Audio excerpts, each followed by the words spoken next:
조갑제 TV 시청자 여러분 안녕하십니까. 문재인 대통령은 어제 세월호 침몰 유가족을 만났습니다. 만나서 이런 발언을 했다고 보도되었습니다.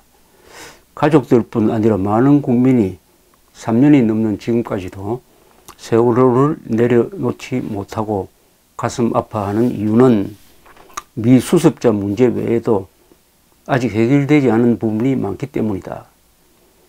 도대체 왜 그렇게 어처구니 없는 사고가 일어났던 것인지, 원인이 뭔지, 정부는 사고 후 대응이 왜 그렇게 무능하고 무책임했던 건지, 그 많은 아이들이 죽어가는 동안 청와대는 뭘 하고 있었던 건지, 너무나 당연한 진상규명을 왜 그렇게 회피하고 외면했던 건지, 인양에 많은 시간이 걸린 이유는 뭔지 국민은 지금도 잘 알지 못한다.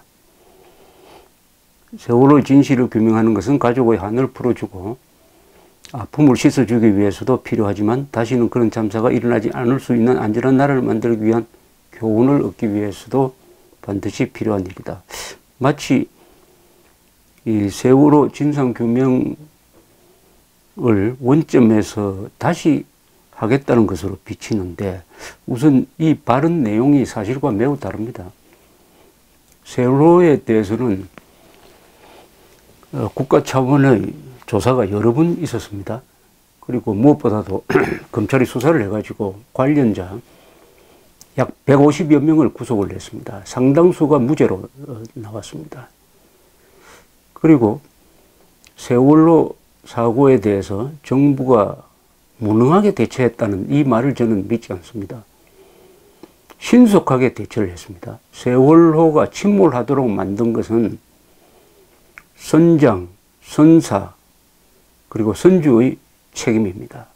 그리고 이것을 제대로 감독하지 못한 정부의 책임이죠. 그러나 세월호가 아주 평온한 바다에서 자체의 문제, 물건을 법정 한도보다 2배나 싣고, 그리고 제대로 묵지 않아가지고 변침을 할 때, 정상적인 배 같으면 5도 변침에서는 배가 넘어가지 않는데, 이게 워낙 가분수로 실려 있으니까 5도 변침할 때 모로 넘어가는데, 그 큰 배가 넘어가는데 40분 정도밖에 걸리지 않았습니다. 살릴 수 있는 시간은 40분 정도밖에 없었어요. 마침 옆에, 바로 옆에 경비정이 있었습니다. 해경 경비정이 불법 어선 단속하는 그 가까이 있었으니까 신속하게 와가지고 자력으로 탈출하는 사람을 거의 다 살렸습니다. 170여 명을. 그 언론이 그 대응이 잘못되었다고 막 공격을 하니까 그 172명을 살리는데 주도적 역할을 했던 해경 1, 2, 3정의 정장은 지금 업무상 과실치사상 혐의로 징역형 3년형을 살고 있습니다. 이건 무리한 수사였고 무리한 재판이라고 저는 봅니다. 다른 나라 같으면 그 사람은 표창 받았을 겁니다. 이렇게 무리한 수사, 무리한 재판임에도 불구하고 또 진상규명을 한다고 사실은 인양할 필요가 없는 수천억을 들여서 그 선체까지 인양을 했습니다. 이 정도면 국가가 사고 후의 대응은 철저하게 했다고 저는 봅니다. 조사도 철저하게 한 겁니다. 여기에 더 나올 진실은 나는 없다고 봅니다. 그런데 전혀 그런 대응도 반성도 조사도 미진했던 것처럼 대통령이 이야기를 하고 있습니다. 앞으로 이게 어떻게 될지, 이 사실이 아닌 부정확한 사실에 기초해서 정책을 펴면은 얼마나 많은 낭비가 나오는지는 지금 원전 백지와 한국 원전은 위험하다는 일종의 허위 사실에 기초를 해가지고 원전 백지와 정책을 먼저 발표해 놓으니까 지금 국정에 대혼란이 지금 일어나고 있습니다. 이것과 비슷한 일이 벌어지지 않을까 생각되고 있는데, 같은 맥락에서 오늘 서거 40주기를 맞은 장준하 42주기입니다. 42주기를 맞은 장준하 시 행사에 추모사를 대신하도록 했는데, 그것도 보훈처장이 가서 대독을 했다고 합니다. 그 내용에도 또 이런 내용이 나옵니다. 죽음의 진상을 규명하는 일은 정파와 이념을 초월해 모두가 함께 풀어야 할 역사적 과제다. 진상을 규명하지 않고서는 선생이 꿈꿨던 평화로운 나라, 진정한 국민 통합의 시대로 나아가기 어렵다. 이 장준하 씨가 등산을 하다가 실족사 했습니다. 실족사 한 뒤에 누가 때려서 죽였다. 타살설이 일어났어요. 그 타살설에 대한 조사가 또 국가적 차원에서 여러 번 있었습니다. 국가적 의문사조사위원회 등등 해서 수많은 취재가 있었습니다. 그러나 타살설을 입증할 수가 없었습니다.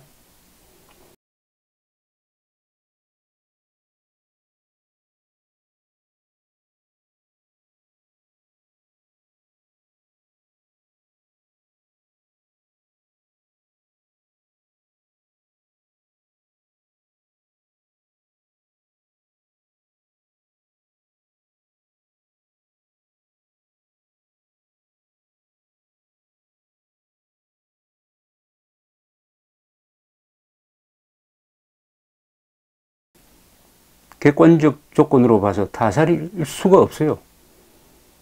이미 결론이 여러 번 난 사건입니다.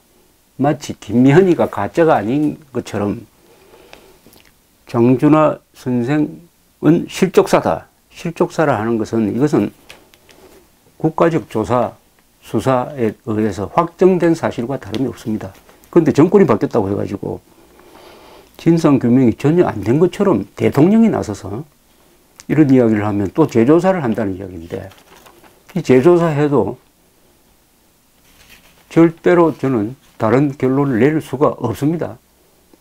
사실을 뒤집을 수가 없어요. 다만 조사하는 과정에서 또 쓸데없는 논란만 일어나겠죠. 논란만 일어날 것입니다.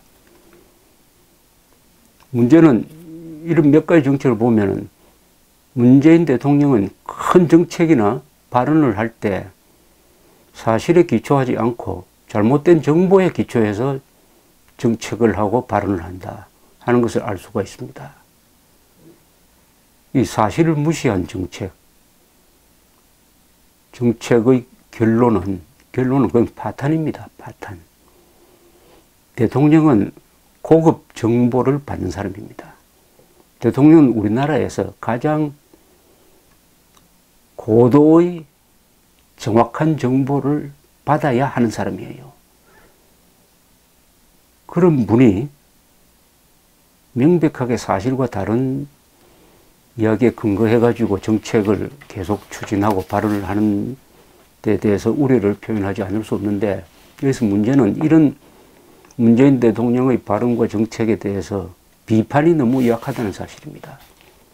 첫째, 야당의 비판이 너무 약합니다. 형식적입니다. 그리고 핵심을 찌르지 못해요. 언론의 비판은 조선일보를 제외하면은 아주 미온적입니다.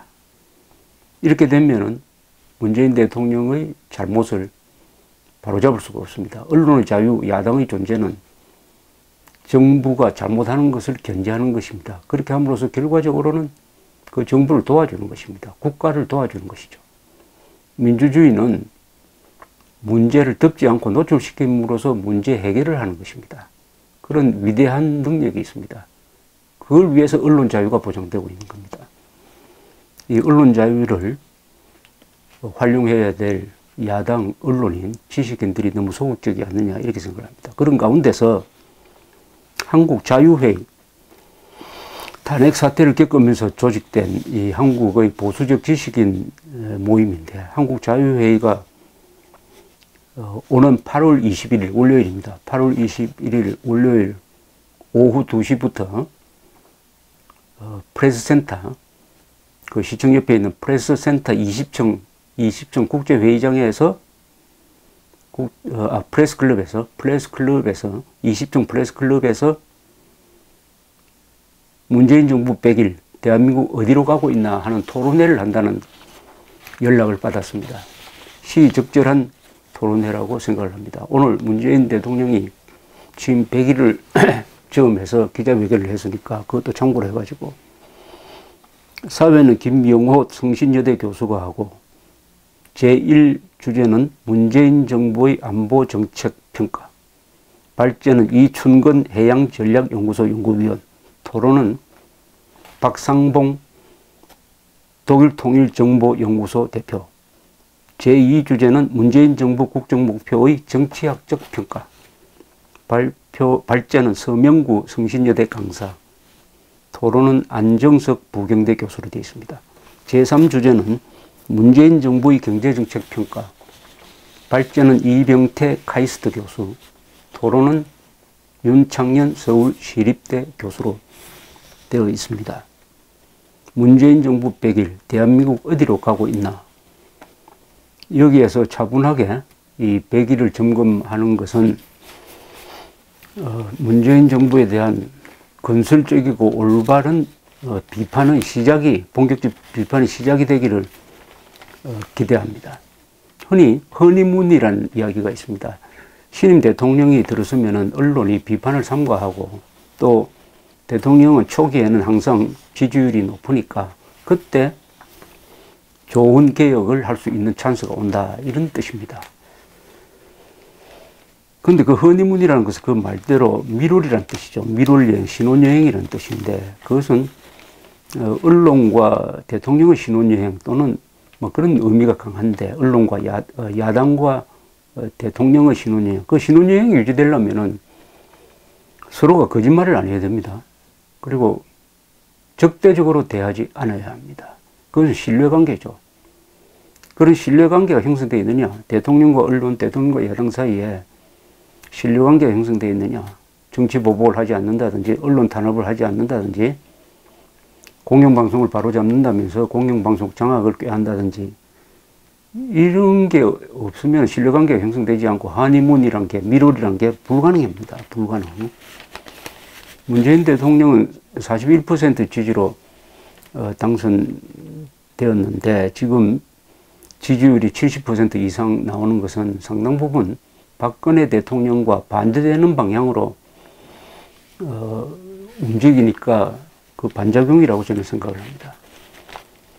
박근혜 대통령이 장관들과의 독대조차, 직접 만나는 것조차 피할 정도로 이 폐쇄적이었는데 문재인 대통령은 어쨌든 여러 사람을 만나고 뭐 사진도 찍고 눈물도 보이고 하니까 그 면이 오랜만에 우리 국민들한테 대통령이 가깝게 느껴지고 있다는 생각을 하고 또 수시로 언론과 접촉하면서 발언을 많이 하니까 대통령이 살아서 움직인다, 바로 곁에 있다 하는 인상을 주고 이게 지지율 향상으로 올라가고 있다고 생각합니다.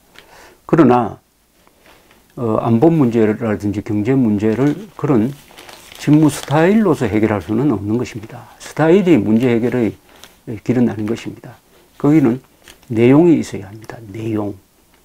내용으로 들어가 보면 정말 걱정할 것이 참 많습니다. 문재인 대통령은 스타일리스트가 되면 안 됩니다. 내용주의자가 되어야 되죠. 내용이 있어야 됩니다. 왜냐? 지금 선거운동을 하고 있는 게 아닙니다. 문재인 대통령은 어차피 5년이란 기한이 정해져 있습니다.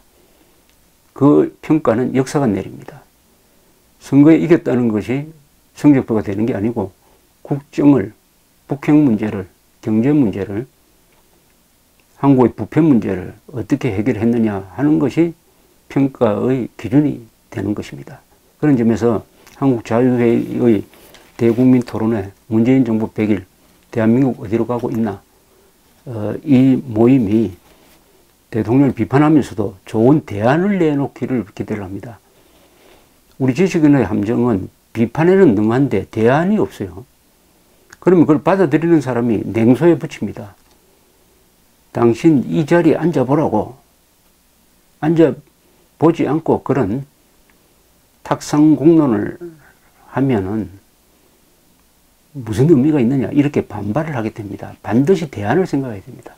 그래서 저는 문재인 정부 100일 대한민국 어디로 가고 있나, 여기에 발제 토론자로 나오는 분들은 자신이 문재인 대통령이라고 생각하고 내가 청와대에 앉아 있는 사람이라고 생각하고 비판하고 분석하고 대안을 제시해야 될 것이라고 생각을 합니다. 8월 21일 월요일 오후 2시 서울 중구 태평로 1가 프레스센터 20정 프레스클럽에서 한국자유회의가 주최하는 대국민 토론회 문재인 정부 100일 대한민국 어디로 가고 있나에 많은 참석을 바랍니다. 감사합니다.